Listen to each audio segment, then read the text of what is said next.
Ouais, ça oh, purée, ça a démarré, j'étais pas prêt. Bon, bref. Salut, c'est Christophe. Dis-moi, je te fais une vidéo, un petit point chélateur. Tu vois ce que je veux dire? Là, on est clairement dans le système parasitaire. Tu vois? Je laisse la psycho-énergétique, tout ça de côté. Là, je suis en train de te parler du système parasitaire. Les éléments qui peuvent être parasites au bon fonctionnement de ton organisme. Et les métaux lourds, ils ont tiré le pompon gagnant. Parce que crois-moi bien, quand tu as du mercure ou de l'aluminium, en général, c'est le plus classique. Je te parle pas du cadmium, du plomb, de l'argent, mais mercure, aluminium en général, c'est les plus délétères. Tu vois ce que je veux dire? Et forcément, ça fait fonctionner ton organisme de manière pas optimale du tout. On est d'accord? Donc je te fais un petit point parce que souvent on entend le côté très mental du côté il faut chélater, il faut désintoxiquer, etc. Et ouais, mentalement, je trouve que c'est une bonne chose, mais je pense que c'est bon de faire un petit point. Donc en gros, pour résumer, un chélateur, en gros, c'est un élément c'est une molécule qui se lie aux métaux lourds pour les rendre moins toxiques et pour pouvoir, comme il se lie à la molécule, qui chélate du coup, ça va permettre de tirer le métaux qui est associé à la molécule dans le sang pour que ce soit évacué par le système classique des émonctoires du corps. D'accord? C'est une super démarche. C'est pas con. Parce qu'en gros, le corps, quand tu as eu beaucoup de mercure par les amalgames ou de l'alu avec les vaccins, tout ce que tu veux, et ben forcément, le corps, il les a stockés dans différents organes, dans différents endroits du corps, en fonction de ta génétique et tout, mais peu importe. Ils sont à différents endroits, d'accord? Et ben le chélateur, il va permettre d'aller les chercher. Et en gros, ce qu'il y a, ouais, voilà, il diminue la toxicité, ça c'est ok. À savoir, pour information, ils sont même utilisés, par exemple, tu vois, comme quoi ça diminue la toxicité, c'est parce que quand tu passes un IRM, tu sais, il te file comment on appelle ça, un révélateur pour mieux voir ton système nerveux, tout ça. Comment il s'appelle? Attends, j'ai noté le nom. Le gadolinium. Gadolinium. Ouais. Celui-là, je crois que je vais pas le retenir. Gadolinium. Eh ben, le gadolinium, il est, je crois si je me trompe pas, hein, il est déjà chélaté pour qu'il soit moins dangereux. Il reste dangereux, hein. Donc à chaque IRM, on fout une injection qui est dangereuse. Bon, bref, et le truc qui est important, ce que je veux dire, c'est que les chélateurs, tu en connais pas mal. Tu vois, je les ai notés, tu vois, par exemple, il y a la bardane, l'ail, le lyre terrestre, je sais même pas qu'il y avait ça.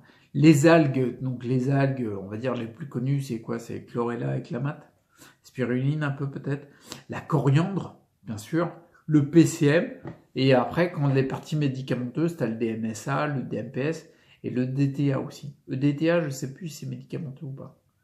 Si c'est une molécule inventée, bon, peu importe. Donc tu vois, tu en as différents. Et en fin de compte, le truc qui est important à retenir, c'est qu'ils sont tous chélateurs, c'est-à-dire qu'ils vont tous se lier à une molécule de métaux lourds pour favoriser l'évacuation. Parce que sinon, le mercure, par exemple, quand il est dans une cellule, accroche-toi Jeannot pour le déloger là. Donc c'est bien qu'on ait des chélateurs, d'accord? Mais ce que je veux noter là-dessus, c'est que en fin de compte, comment dire, tel ou tel chélateur va avoir comment dire, ses faiblesses, ses forces, si tu veux. Par exemple, tu vas avoir peut-être, moi je les connais pas par cœur, hein, mais on s'en fout en plus.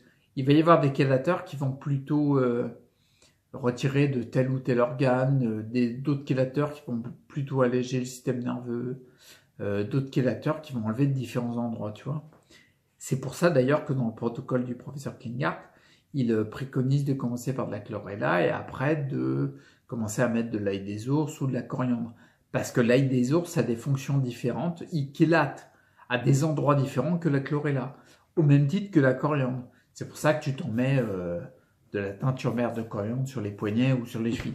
Bon bref, je rentre pas dans les détails là-dessus, mais le point important de cette vidéo, c'est de comprendre que les chélateurs, ils ont des forces particulières, d'accord? Ils remettent forcément dans la circulation sanguine pour qu'ils puissent être traités et évacués du corps par le foie, les reins, le système urinaire, la peau, les poumons et les intestins, d'accord? Donc ça, c'est une chose. Un truc qui est très intéressant, c'est pour ça que j'utilise du PCM en ce moment, c'est que, comment dire, le PCM, il chélate, d'accord?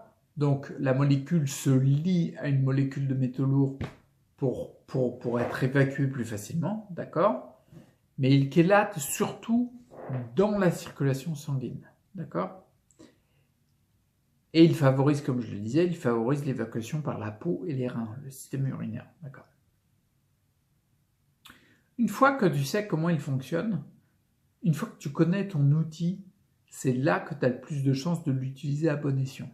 Quelle belle phrase, j'ai réussi à placer bon escient, trop classe. Si tu connais pas l'outil et qu'on dit bah faut prendre des chélateurs et tu prends le premier qui vient, tu sais pas comment ça va réagir par rapport à ton cas particulier. Tu vois ce que je veux dire? Par exemple, là, moi, tout à l'heure, j'ai fait une vidéo au journal de bord aussi, mais là, je vais te reprendre cet exemple-là. Tout à l'heure, j'avais un épuisement, j'avais un blocage de jambes qui s'installait. Qu'est-ce que j'ai fait?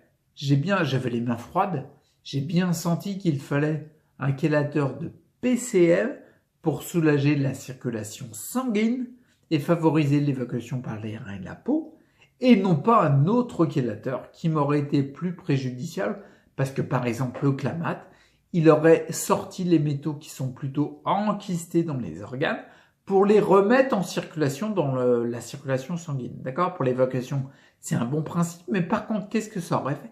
Ça aurait augmenté mon taux de métaux lourds dans la circulation sanguine.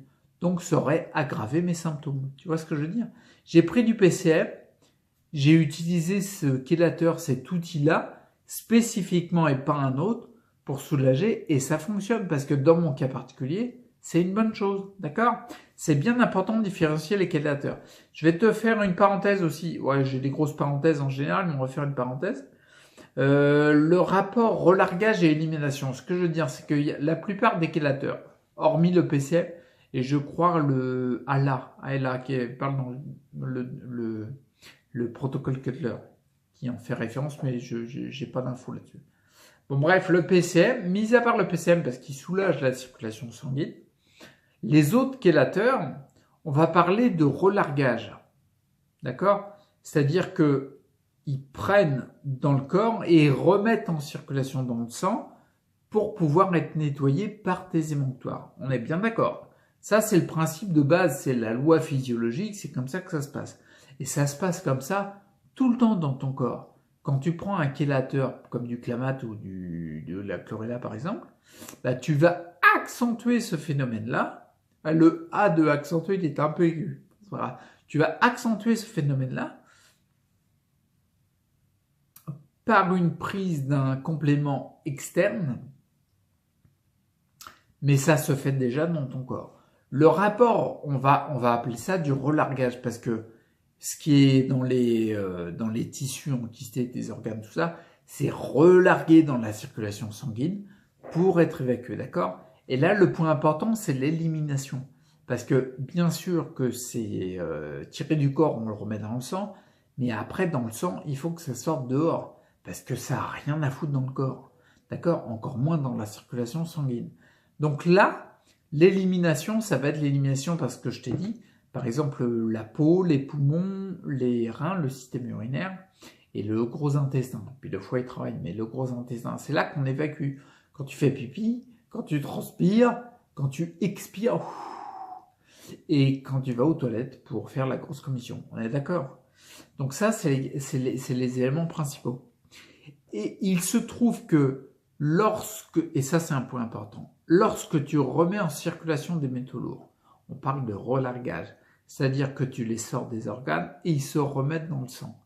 Si ton système d'élimination, il est moins efficace que ce que tu remets dans le sang, tu vas générer beaucoup de symptômes.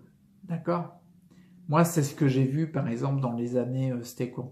C'est le 25 mai 2014 que j'ai commencé à installer le protocole Klinghardt avec la chlorella. Je suis monté assez haut. J'étais à 9,6 g de chlorella par jour. C'est une petite tendance à appuyer fort. Et puis, en fait, j'en prenais, tu vois, et hop, je sentais une crise d'élimination qui arrivait. La crise d'élimination, c'est quoi? C'est ton corps qui sature parce qu'il y a trop de métaux dans le sang et qu'il n'arrive pas à assez l'éliminer. Parce que l'élimination, elle est en deçà de l'efficacité de la remise en circulation dans le sang. D'accord? Donc là, soit c'est intéressant de ralentir les compléments que tu prends qui remettent en circulation dans le sang, histoire de ne pas le saturer, et d'accentuer, favoriser l'élimination pour que ça sorte le plus vite possible pour alléger le taux en métaux lourds de la circulation sanguine. D'accord? C'est hyper important. Et une petite note, tiens, je l'ai là, une petite note pour le PCM quand même, parce que le PCM, moi je le vois, tu vois, par exemple, tout à l'heure j'étais pas bien, quand j'ai pris du PCM, j'ai pas eu d'accentuation de symptômes. Non, je me suis senti mieux. Pourquoi je pense? Parce que, en fait, non, c'est même pas je pense, c'est sa façon de faire. Il a soulagé le taux de métaux que j'ai dans le sang en l'évacuant par la peau et les reins, en favorisant ça, en allégeant le foie au passage. Et du coup, ma problématique, elle a diminué. Tu vois? C'est pas plus compliqué que ça. Donc, c'est très important de connaître les outils que tu utilises et de connaître ton cas particulier pour prendre le bon outil, quoi. D'accord? Hein, tu fais pas une toiture avec un tournevis. Pour installer les ardoises, ça va être coton. Donc, en gros, il y avait ça, juste... Ouais, encore une autre parenthèse. Putain, j'ai 4000 parenthèses. Bon, ça va, mon débit de parole est assez rapide. Donc, une autre parenthèse, le relargage aussi. Il peut arriver aussi quand tu ne prends pas de chélateur. D'accord? Ça, par exemple, le professeur Klinghardt, dans sa conférence à Zurich, il en parlait. Et moi, je l'ai vécu, je l'ai expérimenté. Par exemple, je vais prendre le cas du mercure, par exemple. Il faut savoir que le mercure, il se met dans tes cellules. Il te fait chier parce qu'il se met à l'endroit des mitochondries, etc. Il empêche la production d'énergie et tout, donc ça te fatigue, machin. Mais sans rentrer dans les détails, le mercure, il est dans la cellule. D'accord? Ok. Et il se met à la place de minéraux qui sont importants. D'accord? Et comment on appelle ça, les oligoéléments? Ouais, je crois, enfin un truc comme ça. Bon, bref. Par exemple, moi, j'avais noté en prenant depuis longtemps, hein, je le sais, en faisant des oligoscans, j'avais noté bien sûr que j'avais une carence en 3 éléments, silicium, lequel j'ai pu, et surtout le magnésium. D'accord? Et le professeur Klinghardt, dans la conférence de Zurich, il le disait spécifiquement, c'est que quand, par exemple, tu vas prendre un complément de magnésium pour combler ta carence, le magnésium, qu'est-ce qu'il va faire? Il va se mettre dans la cellule et il va dégager le mercure. Qu'est-ce qui se passe? Tu remets en circulation dans le sang des molécules de mercure, comme du relargage, comme quand tu prends un chélateur. Je me suis vu prendre, moi, avoir dans la période 2014, quand je faisais de l'échélation, à la chlorella, puis la coriandre aussi, et vitamine C à haute dose, mais peu importe.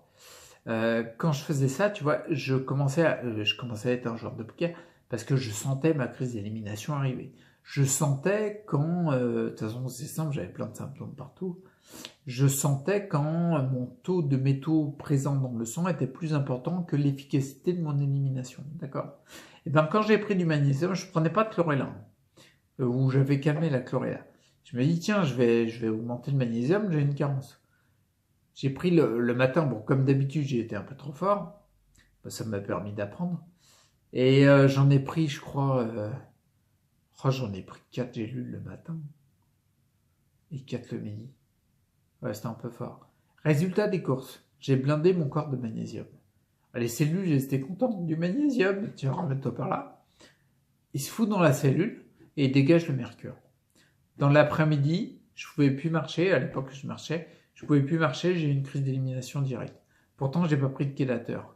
Parce que j'ai pris un élément qui est bon pour moi, comme le magnésium par exemple, j'ai comblé la carence, mais forcément, ça a délogé des métaux lourds des cellules, d'accord? Donc voilà, c'était la parenthèse. Il se peut que parfois tu ressentes des mal-être liés à un petit peu, comme quand tu connais une crise d'élimination ou des débuts de crise d'élimination ou crise d'Erx, pas forcément liés avec des prises de chélateurs qui remettent en circulation dans le sang, mais simplement par un complément qui est bon pour toi et qui dégage le mercure de ta cellule.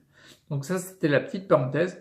Et même pour encore une parenthèse, il m'est arrivé, tu sais que quand tu as une action sur un des systèmes, quel qu'il soit, tu as une réaction sur les autres, d'accord? Bah, moi, il m'est arrivé de déclencher des crises d'élimination en faisant de l'EFT, la technique de libération émotionnelle, d'accord? Tu vas dire, mais j'agis vachement sur le psychique et les méridiens, tu vois. Et bien rien que ça m'a créé des crises d'élimination.